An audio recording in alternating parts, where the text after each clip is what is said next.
Tian Fang था। वहाँ के लोग बिल्डिंग 21 की हालत देखकर बहुत घबरा चुके थे। वहाँ के लोग चिल्लाने लगते हैं कि वो तियान फैंग का साथ नहीं दे रहे थे। भाई मेरे को माफ कर दो। पर जैंगी हंसता है और कहता है उसे फर्क नहीं पड़ता, अब तुम सब मरोगे। क्या जोक मारा भाई।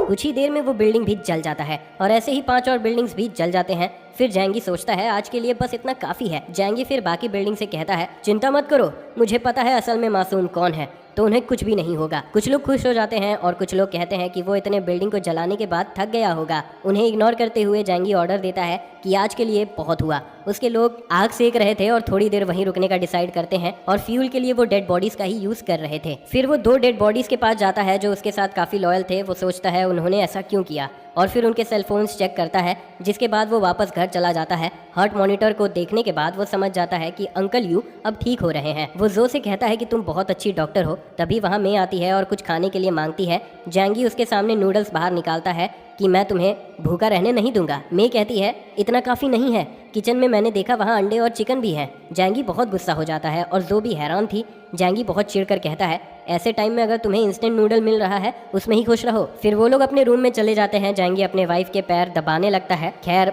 शुरुआत तो पैरों से हुई थी लेकिन बात आगे बढ़ने लगती है। जैंगी कहता है अंकल यू के ठीक होने से उसे अच्छा लग रहा है। जो बताती है कि सर्जरी के दौरान यू के जख्म बहुत जल्दी हील हो रहे थे। जैंगी हैरान हो जाता है और सोचता है स्टार एक्सप्लोजन की वजह से गामा वेव्स फैल गए थे जिससे लोगों को सुपर पावर मिल सकते हैं, तो अंकल यू भी उसकी तरह कोई सुपर पावर पोजेस करते होंगे। फिर वो सोचने लगता है कि सिर्फ वो और यू ही क्यों, उनके साथ ही ऐसा क्यों हुआ। शायद ऐसे मरने की हालत में आने की वजह से ही हुआ और शायद रीजनरेशन उनका सुपर पावर है। जैंगी ये सब सोचने के बाद वो जो से कहता है अब से वो अंकल यू को बेहोश ही रखे, उन्हें सही समय आने पर ही उठाना है। जैंगी लिविंग रूम में जाता है जहां वो मे को देखता है जो खाना ढूंढ रही थी। जैंगी बताता है उसने सब कुछ स्टोर रखा है और उसे अंकल यू का ध्यान रखने कहता है। मे ऐसा ही करती है और यू के पास चली जाती है। अब जैंगी को एक गद्दार से बदला लेना था। वो बिल्डिंग के टॉप फ्लोर पर जाता है। एक पुलिस शील्ड लेकर वो दरवाजा ब्लास्ट करके अंदर जाता है। फैंग यू चिन उस पर नाइफ से अटैक करती है और वो शील्ड पर लगता है और वो गिर जाती है। जैंगी कहता है तुम्हें देखे हुए काफी दिन हो गया है और अब मुझे समझ आ रहा है कि तुम जैसी लड़की इतने दिन तक जिंदा कैसे रह गई। यूचिंग चिल्लाने लगती है कि कोई उसे मार क्यों नहीं देता। अगर जैंगी पहले की तरह लूजर रहता तो वो उसके साथ होती। जैंगी कुछ नहीं कहता और उसे मारकर उसका पैर तोड़ देता है और फिर उसका बाल पकड़कर खिड़की की तरफ ले जाता है कि उसे ऐसा पहले ही कर देना चाहिए था। यूचिंग रिक्वेस्ट करने लगती है कि वो उसे नीचे ना गिराए, लेकिन जैंगी उसे फेंक देता है और उसे नीचे गिरते हुए देखता है। अगले दिन जैंगी यू को देखने जाता है और वो देखता है कि वो काफी जल्दी रिकवर कर रहा है। एक ही दिन में उसके सारे जख्म हील हो गए थे। जैंगी फिर उसे बेहोश करने कहता है। तभी वहाँ मे आती है और कहती है वो अपने घर जाना चाहती है चार्जर और डायपर लाने के लिए। जैंगी जानता था कि जो कोमा में होते हैं वो सब कुछ सुन सकते हैं, तो वो आराम से कहता है कुछ काम करने के बाद वो उसे ले जाएगा। जैंगी अब अपना बदला लेने के काम पर लग जाता है। वो फिर से बिल्डिंग में आग लगाने जाता है खतरा कम करने के लिए। जू हाउ नोटिस करता है कि जैंगी यहाँ आ रहा है। वो उसे बताता है कि उसके पास एक जरूरी इन्फॉर्मेशन है। जैंगी सोचता है उसके पास सब है, अब उसे क्या चाहिए। जू हाउ कहता है बड़े भाई क्या तुम वोंग साइमन को जानते हो, सिटी का सबसे अमीर आदमी। उसने एक अंडरग्राउंड शेल्टर बनाया है द डूम्सडे जो 200 मिलियन का है। जैंगी को इंटरेस्ट आता है और वो बात करने प्राइवेट जगह जाते हैं। वहाँ जू हाउ बताता है कि वोंग साइमन का प्रॉपर्टी एक लग्जरी कमिटी है। जैंगी पूछता है तुम ये सब मुझे क्यों बता रहे हो। जू हाउ बताता है क्योंकि वहाँ बहुत सारा खाना है, मैं वो चोरी करने में तुम्हारी मदद करना चाहता हूँ। जैंगी कहता है ये आइडिया बेकार है, वैसे सिक्योर प्लेस पर रेड करना बहुत रिस्की है। जू हाउ बताता है कि वोंग साइमन जैंगी के बारे में जानता है और उसका स्नोमोबाइल चाहता है जिसके लिए उसने कांटेक्ट भी किया था। जैंगी बहुत गुस्सा हो जाता है और पूछता है वो कैसे मरना पसंद करेगा। वो कहता है बस जैंगी की हेल्प करना चाहता है। जैंगी उसे डराते हुए पूछता है मैं तुम्हें जिंदा क्यों छोड़ दूं। जू हाउ कहता है उस मैंशन में बहुत सारा खाना है और वो जैंगी के साथ बस खाना पाना चाहता है। और जू हाउ वोंग साइमन के साथ दोस्त भी था जिसके पास वो सब कुछ था जो मैं चाहता हूँ और वो बस मेरी बेइज्जती करता था, मैं बस बदला लेना चाहता हूँ। जैंगी उसे एक चांस देता है और पूछता है क्या वो वहाँ की सिक्योरिटी के बारे में जानता है कि वहाँ कितने गार्ड्स हैं। जू हाउ कहता है डील होने के बाद ही वो डिटेल्स बताएगा। जैंगी कहता है वो उसका सर उड़ाना पसंद करेगा। जू हाउ कहता है मैं जानता हूँ तुमने उन सबको मार दिया है जो तुम्हारे काम के नहीं रहे, इसीलिए मैं डील से पहले कुछ भी नहीं बताने वाला हूँ। जैंगी इंप्रेस हो जाता है और कहता है वो डील करना चाहेगा। जू हाउ खुश हो जाता है। जैंगी कहता है लेकिन इसके 2 कंडीशन होंगे। पहले उसे एक आदमी को मारना होगा जो जैंगी को हर रोज परेशान कर रहा है। वो जू हाउ को एक अपार्टमेंट ले जाता है और एक ब्रीफ केस दिखाता है जिससे जू हाउ डर जाता है, पर वो कॉन्फिडेंट था कि जैंगी के साथ वो जिंदा रह सकता है। जैंगी एक इंजेक्शन निकालता है और बताता है कि मैं एक प्रोफेशनल असासिन था इसीलिए मैं जिंदा रह पा रहा हूँ। ये एक पॉइजन है जो हफ्ते भर में असर करेगा और वोंग सीमन के शेल्टर को टेक ओवर करने के बाद उसे एंटीडोट दे देगा। और फिर कहता है लेकिन आज उसे किसी खास को मारना होगा। जू हाउ को उस आदमी के घर छोड़कर जैंगी चला जाता है। जैंगी रिवील करता है कि ये बस एक नॉर्मल सेलिंग सोल्यूशन था जिसे वो बिट्रेयल के चांसेस कम कर रहा था। घर पर वो मे को अंकल यू के साथ देखता है। जैंगी यू से कहता है वो खुश है कि यू ठीक है और अब से वो उन तीनों का ख्याल रखेगा और वो सभी यहाँ साथ रहेंगे एक फैमिली की तरह। ये सुनकर मे बहुत खुश हो जाती है और अपना बच्चा जैंगी को देती है कि प्रॉमिस को कभी तोड़ना नहीं चाहिए। वो अपना सारा सामान घर से ले आने जाती है। मे सोच रही थी कि अब यू की वजह से जैंगी उसे बाहर नहीं निकाल सकता है। फिर जैंगी किसी को मैसेज करता है कि वो निकल चुकी है, अब वो उसे संभाल ले।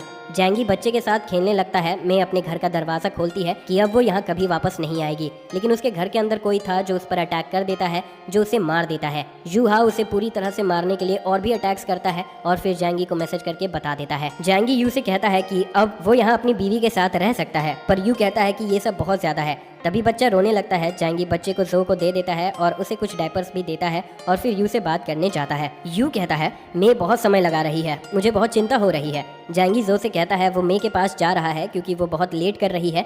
जैंगी सभी को मैसेज करता है अपार्टमेंट 13 में आने के लिए रेडी होते हुए। वहाँ वो सभी को खाना देगा। फिर वो जूहा को प्राइवेट वॉइस मैसेज भेजता है कि वो वहाँ ना आए अगर वो जिंदा रहना चाहता है तो। कुछ देर बाद सभी खुश थे कि अदर बिल्डिंग्स को एलिमिनेट कर दिया गया है और अब वो जैंगी को फॉलो कर सकते हैं। जैंगी कंफर्म करता है कि सभी वहाँ आ चुके हैं और वहाँ 2 ग्रेनेड फेंक कर दरवाजा बंद कर देता है। सभी हैरान हो जाते हैं कि वहाँ बॉम्ब कहाँ से आया और वहाँ एक बड़ा सा एक्सप्लोजन होता है। जैंगी खुद को शील्ड से प्रोटेक्ट कर रहा था, जिसके बाद वो रूम में जाता है चेक करने के लिए। एक आदमी बच गया था जो पूछता है उसने ऐसा क्यों किया। जैंगी कहता है उसने सभी को बचाया था और अब उन्हें मरना होगा। जैंगी बाहर आ जाता है और कहता है अब मैंने अपने पास लाइफ के सभी एनिमीज को मार दिया है, सिर्फ चिंगजोंग को छोड़कर, जो की वजह से।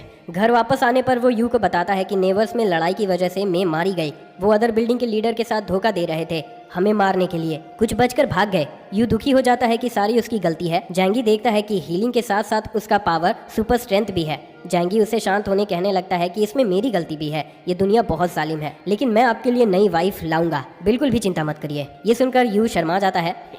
जो बच्चे को लेकर आती है जो रोना बंद नहीं कर रहा था। जैंगी इशारा करते हुए पूछता है क्या उसने वो तरीका इस्तेमाल किया। जो शर्मा जाती है और उसे मारने लगती है। प्यारी समझ गई। जो कहती है ये सब सिर्फ जैंगी के लिए है, समझ रहे हो? जैंगी कहता है वो किसी को ढूंढेगा जो इसे दूध पिला सके। फिर हम देखते हैं जैंगी बच्चे को लेकर बाहर चला जाता है ली जियान के बिल्डिंग में। वो ली जियान को बाहर बुलाता है और कहता है मुझे तुम्हारी हेल्प चाहिए। जैंगी पूछता है क्या वो डरा हुआ है। ली जियान कहता है हाँ, लेकिन तुमसे भागना यूजलेस है और वो बच्चे के साथ आया है तो लगा नहीं कि वो उन्हें मारने के लिए आया है। जैंगी कहता है वो इसके लिए कोई माँ ढूंढ दे और जो भी ये करेगा उसके लिए खाना भी देता है। जैंगी कहता है वो उसके बिल्डिंग के खिलाफ कुछ भी नहीं करेगा क्योंकि वो जानता है कि वो लोग अच्छे हैं। ली जियान कहता है वो बच्चे का ख्याल रखेगा। वो एक औरत को बच्चा देता है और खाना भी। जैंगी देखता है वहाँ बहुत से लोग जिंदा थे और पूछता है खाना खत्म हो जाने के बाद वो कैसे जिंदा रहेंगे। ली जियान कहता है जब कोई खाना नहीं होगा तो वो ऐसे ही मर जाएंगे। जैंगी कहता है जितनों को उसने जलाया है उससे खाने की प्रॉब्लम खत्म हो सकती है, लेकिन ली जियान मना कर देता है। जैंगी उसे अब तक जितनी बार भी करप्ट करने की कोशिश की थी वो एक बार भी नहीं हुआ था। जैंगी उससे काफी इम्प्रेस था। ली जियान भी कहता है वो भी उससे काफी इम्प्रेस है कि वो अपने लोगों को जिंदा रखे हुए है। ली जियान उससे कुछ पूछना चाह रहा था पर जैंगी उससे पहले ही मना कर देता है। ली जियान फिर भी कहता है कि वो पहले सभी को खाना डिस्ट्रीब्यूट कर रहा था, लेकिन अब सिर्फ एक ही बिल्डिंग बचा हुआ है तो वो हेल्प क्यों नहीं कर रहा है। जैंगी मना कर देता है और जाने लगता है, लेकिन थोड़ा सोचने के बाद वो कहता है अगर मैं मदद करता हूँ तो तुम्हारे साथ भी वही हाल होगा जो बाकियों के साथ हुआ, इसीलिए वो उसे सीड्स दे देता है। अगर वो इसे प्लांट कर देते हैं तो वो खुद का खाना उगा सकते हैं। ये पहली बार था जब जैंगी ने किसी की हेल्प किया था। ली जियान अपने लोगों से पूछता है क्या हम ऐसा कर पाएंगे। एक बूढ़ा आदमी कहता है ये नामुमकिन तो नहीं है, शायद हम कामयाब हो जाएं। जैंगी अपने घर पर था और सोचता है अब बहुत सी परेशानी खत्म हो चुकी है, अब उसे नए फोर्ट्रेस को हासिल करना है। जो भी वापस घर आती है और पूछती है क्या जैंगी फ्री हो गया। जैंगी हाँ कहता है। जो पूछती है वो क्या खाना चाहता है और किचन में चली जाती है। तभी जैंगी पीछे से आकर उसे पकड़ लेता है और कहता है खाना तो काफी गर्म है, और जो शर्मा जाती है। प्यारी समझ गई। जो कहने लगती है अंकल यू बगल के रूम में ही है। जैंगी कहता है कि घर में साउंड प्रूफिंग है और थर्मल इंसुलेशन भी, और जो से आवाज निकलवाने लगता है। अगले दिन हम देखते हैं हमारी प्यारी डॉक्टर काफी थकी हुई थी और उठ भी नहीं पाती है। तो दोस्तों इसी के साथ पार्ट 3 यहाँ पे